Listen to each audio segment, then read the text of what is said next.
प्यारे बच्चों, आज हम लोग आणविक द्रव्यमान या मॉलिक्यूलर मास के विषय में पढ़ेंगे। कल आप लोगों ने परमाणुविक द्रव्यमान देखा था, रिलेटिव परमाणुविक द्रव्यमान देखा था, मोलर परमाणुविक द्रव्यमान देखा था और उनसे संबंधित फार्मूले देखे थे, सीखे थे, कुछ आपको अभ्यास भी कराया गया था। आज आप मॉलिक्यूलर मास या आणविक द्रव्यमान देखेंगे क्या होता है। तो जैसा कि आप जानते हैं, दुनिया में जितने भी पदार्थ हैं ये सब अणुओं से मिलकर बने होते हैं। अणु इनकी सूक्ष्मतम इकाई होते हैं, इकाई जो स्वतंत्र अवस्था में रह सकते हैं। लेकिन अगर इन स्वतंत्र अवस्था में रह सकने के योग्य अणुओं को और विभाजित किया जाए तो इनसे परमाणु भी प्राप्त होते हैं, लेकिन ये परमाणु स्वतंत्र अवस्था में नहीं रहते। बहुत से ऐसे तत्व हैं जैसे अक्रिय गैसें, उनके परमाणु स्वतंत्र अवस्था में अस्थायी रह लेते हैं, लेकिन अन्य सभी तत्वों के परमाणु स्वतंत्र अवस्था में अस्थायी नहीं रहते। वो किसी न किसी तरह से दो या दो से अधिक परमाणुओं से जुड़े हुए होते हैं और उसी अवस्था में वो अस्थायी होते हैं, जिसको हम अणु कहते हैं। बच्चों, परमाणु का अध्ययन हमने किया, परमाणुविक द्रव्यमान का अध्ययन किया और अब हमें अणुओं के विषय में पढ़ना है, क्योंकि हमारे लिए सबसे इंपॉर्टेंट अणु होते हैं। जितनी भी रासायनिक अभिक्रियाएं लिखी जाती हैं, जितने भी रिएक्शंस होते हैं, सब में अणुओं को ही हम इन्वॉल्व करते हैं। परमाणुविक स्तर पर अभिक्रियाओं को प्रदर्शित नहीं किया जाता। किसी भी अभिक्रिया में जब कोई अभिक्रिया लिखी जाती है तो हम हमेशा अणु लिखते हैं। जैसे हम देखें H2 plus Cl2 gives out 2HCl। ये भी अणु है, हाइड्रोजन का अणु है, ये क्लोरीन का अणु है और ये हाइड्रोक्लोरीन क्लोराइड का हाइड्रोक्लोराइड का अणु है। तो हाइड्रोजन क्लोराइड जो होता है, इसका अणु H और Cl से मिला है। यहां पर ये दो Cl से बने हैं और ये दो हाइड्रोजन से बने हैं। बच्चों, अगर हम इसको ऐसे लिखें H plus Cl gives out HCl लिख सकते थे, लेकिन ऐसा कभी नहीं लिखते हैं। हमेशा हम इस रूप में लिखते हैं। क्यों? क्योंकि कभी भी अभिक्रियाओं को हम परमाणुविक स्तर पर नहीं लिखते, क्योंकि जो स्वतंत्र अवस्था में उपलब्ध अवस्था है जिसको लेके हम अभिक्रिया शुरू करेंगे वो अणु होता है। यही स्वतंत्र अवस्था में रहते हैं। इसलिए प्रायोगिक दृष्टि से आणविक द्रव्यमान भी बहुत महत्वपूर्ण है। लेकिन अच्छी चीज ये है, जैसे आपने परमाणुविक द्रव्यमान को देखा था, सेम उसी यूनिट में हम आणविक द्रव्यमान को भी नाप सकते हैं और नापते हैं। अब हम देखेंगे कि हम आणविक द्रव्यमान क्या है। जैसे आपने सापेक्ष परमाणु द्रव्यमान देखा था, वैसे ही हम सापेक्ष आणविक द्रव्यमान देख सकते हैं। सापेक्ष आणविक द्रव्यमान जो होता है, इसको इंग्लिश में हम कहते हैं रिलेटिव मॉलिक्यूलर मास। शॉर्ट में कर दे तो क्या हो जाएगा? RMM। तो सापेक्ष या आपेक्षिक भी कुछ बुकों में लिखा रहता है। आपेक्षिक या सापेक्ष, रिलेटिव की मीनिंग। अब इसको आप कैसे डिफाइन करेंगे? यहां पर भी हम 6C12 को ही लेते हैं, यानी RMM इक्वल टू होता है पदार्थ के एक अणु का द्रव्यमान बटे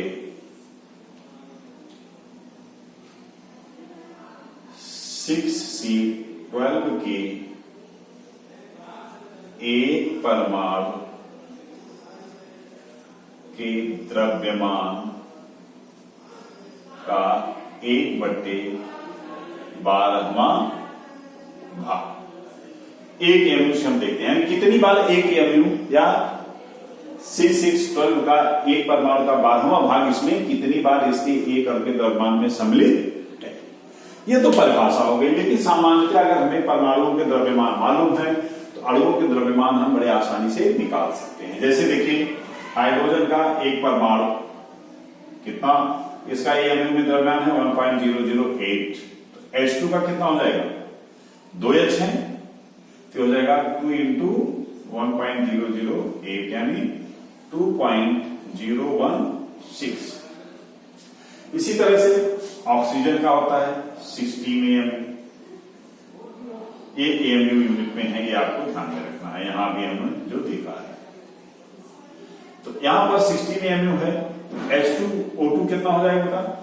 2 into 16 दैट इज 32। इसी तरह से एक इसका और होता है अपर ग्रुप ऑक्सीजन का, इसको हम लोग ओजोन कहते हैं। इसका आणविक द्रव्यमान कितना हो जाएगा? ये हो जाएगा 3 into 16 = 48। अब अगर हमें H2O का निकालना है कैसे निकालेंगे? H कितने हैं? 2 हैं, हो जाएगा 2 into 1.008 प्लस O का क्या लेंगे? 16। ये हो जाएगा 2.016 plus 16 gives out 18 plus 016 approximately equal to 80। तो प्राय हाइड्रोजन का 1.008 न लिख करके सामान्य गणनाओं में इसको हम 1 ही मानते हैं। इस तरह से आपने देखा कि अगर हमें परमाणु द्रव्यमान पता है तो उन्हें हम सिंपली जोड़ करके आणविक द्रव्यमान प्राप्त कर सकते हैं। यह है सापेक्ष आणविक द्रव्यमान, जिसको हमने AMU में लिखा हुआ है। एक परमाणु का जो वास्तविक द्रव्यमान होता है उसको हम मोलर कंसेप्ट से निकाल सकते हैं। इस तरह से निरपेक्ष मान प्रायोगिक दृष्टि से नहीं निकल सकता है, उसको हमेशा हम मोलर मास के बेस पर ही निकालते हैं। तो सबसे पहले हम लोग देखते हैं कि मोलर आणविक द्रव्यमान क्या है। बच्चों, मोलर आणविक द्रव्यमान जो होता है उसे हम मोलर मॉलिक्यूलर मास भी कर सकते हैं। मोलर मॉलिक्यूलर मास या मोलर आणविक द्रव्यमान। सीधी सी बात है कि 1 मोल अणुओं का द्रव्यमान बराबर हो जाएगा मोलर मॉलिक्यूलर मास। इसे सिंपली मोलर मास भी कहते हैं। अणुओं के केस में मोलर मॉलिक्यूलर मास को एक ऐसी धारणा लोगों की है बेटा, उसको मोलर मास जब भी सिंपली कहा जाता है तो उसका मतलब अणु से ही लिया जाता है, परमाणुओं से नहीं लिया जाता जब तक कि मोलर एटॉमिक मास न कहा जाए। या सिंपल आप देख करके भी बता सकते हैं, जैसे कोई कहता है H का मोलर मास तो परमाणुविक होगा, H2 का मोलर मास तो आणविक होगा।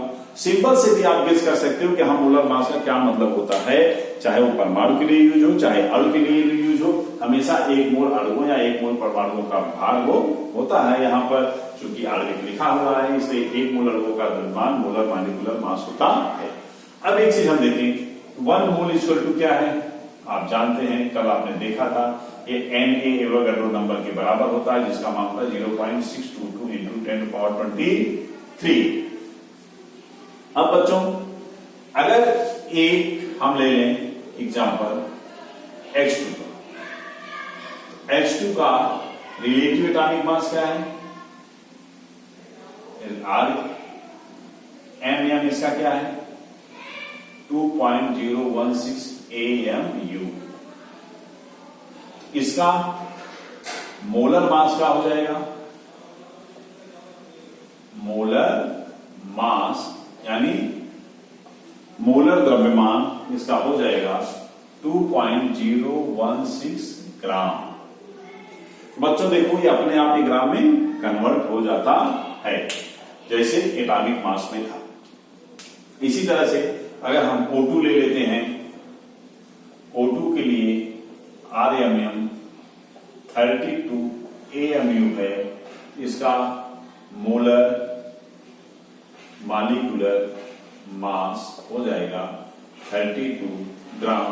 तो सिंपल सी बात है, जब भी किसी द्रव्यमान को AMU में, चाहे एटॉमिक द्रव्यमान हो, मास हो, परमाणुविक द्रव्यमान हो, चाहे आणविक द्रव्यमान हो, जब भी उसको हम मोलर में कन्वर्ट करते हैं तो AMU वाली यूनिट को ग्राम में कन्वर्ट कर देते हैं। आंकिक मान में कोई परिवर्तन नहीं होता है, यह आपको हमेशा ध्यान में रखना। अब हम अणुओं की संख्या अगर कैलकुलेट करना है, मोलों की संख्या, तो सूत्र यहां पर भी वही रहेंगे जो परमाणुविक द्रव्यमान में हमने आपको बताया था, अर्थात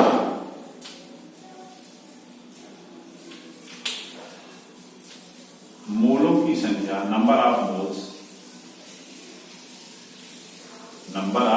मोल्स यानी मोलों की संख्या अगर n हो, n इक्वल टू हो जाता है W/m, W ग्राम में हम लेते हैं। यहां पर m जो है ये मोलर मास है, this is the molar mass, जिसको हम लोग क्या कहते हैं, मोलर आणविक द्रव्यमान। और अणुओं की संख्या अगर कुल अणुओं की संख्या को अगर हम देखेंगे, अगर ये n है तो n इक्वल टू क्या हो जाएगा, स्मॉल n इंटू n, यहां होगा दो नंबर से मल्टीप्लाई कर देंगे और ये हो जाएगा इक्वल टू n के आप वैल्यू अगर यहां से हम रख दें तो W/n इंटू n। तो दो तरह से आप इसको निकाल सकते हैं, मोलों की संख्या दी है तो उससे भी निकाल सकते हैं, अगर कुल भार दिया हुआ है तो भी आप इसको निकाल सकते हैं। जैसे एक एग्जांपल मैं ले लूं कि CO2 के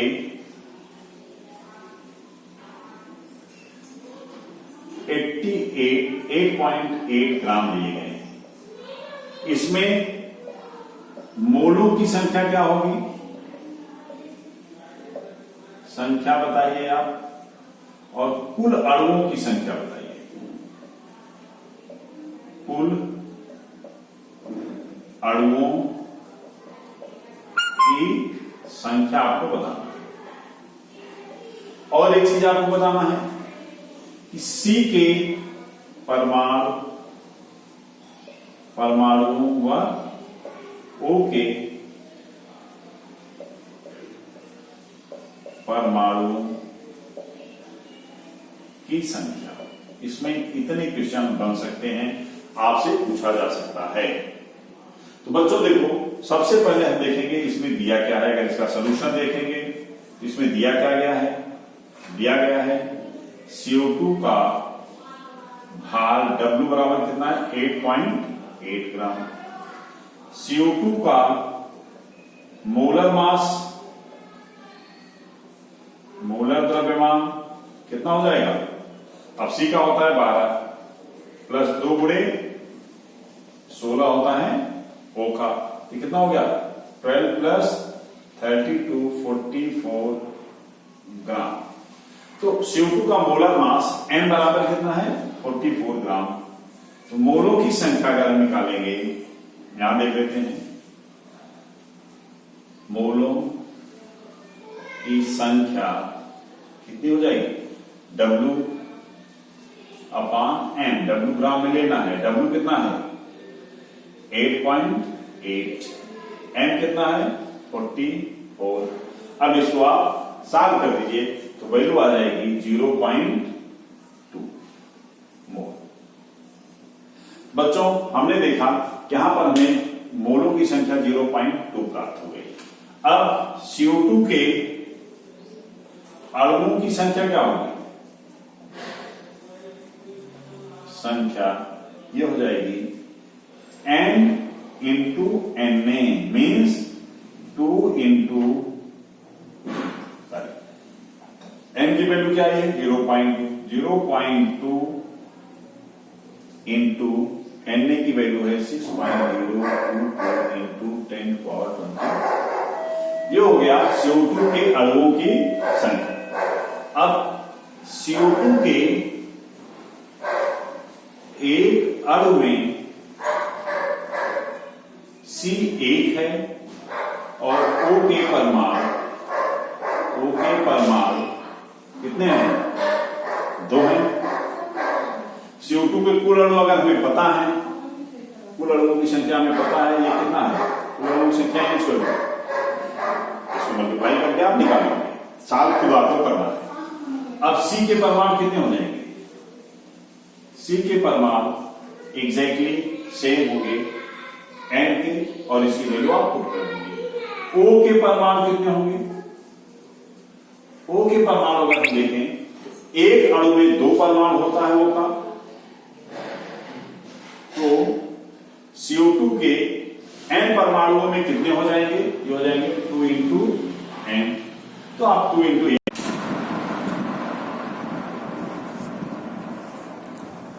बच्चों, गैसों के केस में हम मोलर वॉल्यूम, मोलर मास के साथ साथ मोलर आयतन को भी देखते हैं, जिसको Vm से प्रकट किया जाता है। यहां पर देखिए Vm लिखा हुआ है। बच्चों, गैसीय पदार्थों के लिए आपने पिछली क्लासेज में पढ़ा होगा कि STP पर 1 मोल गैस का आयतन 22.4 लीटर होता है। अगर इसी को हम आयतन में प्रकट करते हैं, ये वैल्यू 22,400 ml यानी मिलीलीटर होती है। बच्चों, STP पर इन्हीं आयतनों को, जो 1 मोल का आयतन है, उसको हम मोलर आयतन भी कर सकते हैं, जिसको Vm से प्रकट करते हैं, यानी Vm = STP पर 22.4 लीटर और 22,400 ml होता है। बच्चों, अब अगर किसी गैस का कुल आयतन V दिया हुआ, V लीटर, उसमें मोलों की संख्या कितनी हो जाएगी? आप ध्यान दीजिए, V आयतन में कितने मोल होंगे? हम कह सकते हैं कि Vm आयतन में 1 मोल होता है, तो 1 आयतन में 1/Vm हो जाएगा, 1/Vm हो जाएगा। और अगर V आयतन में देखेंगे तो V/Vm हो जाएगा, यानी इसमें मोलों की संख्या n बराबर होगी V/Vm। हम जिस तरह से मोलर मास और मास से मोलों की संख्या निकालते थे, उसी तरह हम मोलर आयतन और आयतन से मोलों की संख्या निकाल सकते हैं। किस केस में? केवल गैसों के केस में। तो हम n = क्या पा गए? V/Vm। एक नया फार्मूला हमें प्राप्त हो गया। अब बच्चों, आप जानते हो कि एक दूसरा फार्मूला जो आप पढ़ चुके हैं, n = क्या होता है? W/m। अब अगर इस फार्मूले को हम यहां पर कंपेयर करें, n बराबर है, दोनों दाहिने पक्ष भी बराबर होंगे, यानी V/Vm बराबर होगा W/m के। इससे भी आपको बहुत बार क्वेश्चंस को सॉल्व करने में मदद मिलेगी, जहां पर मोलों की संख्या नहीं निकालनी होती है। फिलहाल इन पर बेस हम कुछ एग्जांपल्स देखते हैं। एक पहला एग्जांपल मैंने यहां लिया हुआ है, STP पर 500 ml CO2 में इसके कितने मोल होंगे, ये आपको बताना है। और इसके साथ साथ ये भी बताना है कि CO2 के कुल अणुओं की संख्या क्या है इस आयतन में। तो बच्चों देखो, यहां पर दिया क्या गया है, यहां पर दिया गया है कि STP पर CO2 का आयतन 500 है, यानी कुल जो आयतन हमें दिया गया है वो क्या है? 500 ml है। तो V = क्या होगा? 500 ml। पूछा क्या जा रहा है? मोलों की संख्या, स्मॉल n पूछा जा रहा है, और कुल अणुओं की संख्या यानी कैपिटल N भी हमें बताना है। ये हमें पूछा जा रहा है हमसे। देखिए, कभी भी क्वेश्चन जब सॉल्व करिए तो आप एक चीज जरूर ध्यान रखिए कि आपको क्या पूछा जा रहा है और क्या दिया हुआ है। ये जानने के बाद आप ये डिसीजन ले सकते हैं कि हमें क्या यूज करना है, कौन सा सूत्र यूज करना है, किस तरह से सॉल्व करना है। प्रायः बच्चे क्या क्या दिया है इसको फाइंड आउट नहीं कर पाते हैं। जैसे ये देखिए, ये आंकड़े दिए गए हैं, लेकिन Vm = 22,400 ml नहीं दिया गया है। ये याद करने की चीज है। आपको अगर यहाँ पर STP दे दिया गया है तो खुद ही मान लेना है कि Vm की वैल्यू क्या होगी? 22,400 ml हो जाएगी। और CO2 है तो मोलर मास 44 होगा, हमने अभी देखा है पिछले उदाहरणों में। लेकिन हमेशा सबका प्रयोग होगा ये कोई जरूरी नहीं है। क्वेश्चन में हमसे स्मॉल m पूछ रहा है, स्मॉल m के लिए हम यहाँ पर कौन सा फार्मूला यूज कर सकते हैं? V और Vm ज्ञात है तो ये फार्मूला हम यूज कर लेंगे। यहाँ पर n = हुआ V/Vm और n की वैल्यू 500/Vm की वैल्यू हम रख देंगे 22,400 ml हो जाएगा। जो भी सॉल्व करने का है वही आपका आंसर होगा। इसके बाद बच्चों, कैपिटल N का कौन सा फार्मूला यूज करेंगे हम? अगर n दिया हुआ है तो आप पिछले लेक्चर में पढ़े थे, कैपिटल कुल अणुओं की संख्या n इंटू Na के बराबर होता है। n की वैल्यू यहां से आप पुट करिए, Na की वैल्यू आप जानते हैं 6.022 इंटू 10⁻23 होती है। इसको मल्टीप्लाई कर लेंगे, कुल अणुओं की संख्या आपको प्राप्त हो जाएगी। यहाँ पर अवधार को प्रयोग में लाने की कोई जरूरत नहीं है। इसके साथ साथ एक उदाहरण जैसा कि आपने देखा, हमें लगता है कि उदाहरण आपको समझ में आ गया हो, नहीं आया है तो एक बार इसको फिर से रिवाइज करके देख लीजिएगा, आपको निश्चित ही समझ में आ जाएगा। आगे अब आप देखिए, कभी कभी जो क्वेश्चंस होते हैं वो एसटीपी पर नहीं दिया, बल्कि कोई ताप विशेष दे दिया होता है। जैसे एसटीपी क्या है? एसटीपी का मतलब होता है 273 केल्विन ताप और 1 एटमॉस्फेरिक प्रेशर। लेकिन आपसे पूछ दिया 273 नहीं 300 केल्विन पर और 200। अब देखिए 1 एटमॉस्फेरिक प्रेशर कहेंगे या इसी को हम क्या कहेंगे 760 mm H पारे की ताप। तो आपसे अगर किसी दूसरे ताप पर पूछा जाता है, दूसरे आयतन पर ताप पर पूछा जाता है, तो आप Vm का मान, यहां पर Vm था, ये मान Vm1 हम इसको लिख सकते हैं, Vm1 का मान आप 22.4 लीटर नहीं रखेंगे। क्यों नहीं रखेंगे? क्योंकि ये ताप और दाब यहां पर भिन्न है। तो हमें Vm2 ज्ञात करना होगा, यानी दूसरे आयतन पर, दूसरे परिस्थितियों में ताप दाब पर मोलर आयतन हमें अब ज्ञात करना पड़ेगा। इसके लिए आपने पिछली क्लासेज में कैसे नियम में पढ़ा होगा, नहीं पढ़ा है तो भी एक फार्मूला याद रखिए कि P1 V1 upon T1 equal to होता है P2 V2 अपान T2। और अगर इसको हम थोड़ा सा रीअरेंज कर लें तो V2 इक्वल टू क्या हो जाएगा? V2 इक्वल टू हो जाएगा P1 V1 इंटू T2 अपान T1 इंटू P2। ये फार्मूला बता गया, जिससे हम दूसरे आयतन पर ताप दाब पर भी मोलर आयतन ज्ञात कर सकते हैं। तो इसको हम क्या कहेंगे Vm2। दी गई परिस्थिति में मोलर आयतन क्या होगा? तो इस Vm2 का मान हम अपने सूत्रों में, प्रश्नों में रखेंगे। तो इस तरह के प्रश्न दिए गए हैं, उनको आप सॉल्व करिए। कोई प्रॉब्लम है तो हमसे पूछिए, और बेटा कल आपको इसके आगे बढ़ाया जाएगा। आज के लिए अभी इतना ही, लेकिन आप कायदे से क्वेश्चन सॉल्व करिए। अपने टेक्स्ट बुक एक जरूर रखिए एनसीईआरटी की, या किसी भी जहां से आपको जो बुक मिल जाए इंटरमीडिएट की, इस सिलेबस में जो हम लोग पढ़ रहे हैं, तो आप उसका यूज करिए अभी और उससे पढ़िए। कोई प्रॉब्लम है तो हमसे संपर्क करिए। धन्यवाद।